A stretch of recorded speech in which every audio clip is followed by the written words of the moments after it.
आनंद सुतार आणि त्यांचं कुटुंब हे सर्वांच्या सुखदुःखाशी समरस झालेलं आज होत असताना पुढे होणार असे कुटुंब आहे.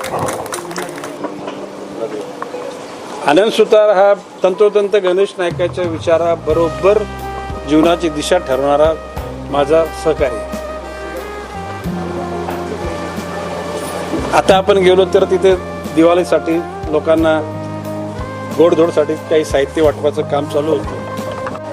म्हणजे आनंद सुतार हिंदू, मुसलमान, बुद्ध, ख्रिश्चन, जैन, शीख, उत्तर भारतीयांचे सण, दक्षिण भारतीयांचे सण या सर्वांच्या सुखदुःखाशी सहभागी झालेला आणि म्हणून विद्यार्थ्यांकरता, ज्येष्ठांकरता, तरुणांकरता, क्रीडापटूंकरता, महिलांकरता, अपंगांकरता सगळ्यांकरता काम करणारा कार्यकर्ता म्हणून आनंद सुतार हा सातत्यानं माझ्याबरोबर आजवर कार्यरत राहिला आणि हे सगळं ते काम बघितल्यानंतर मला आनंद वाटतो.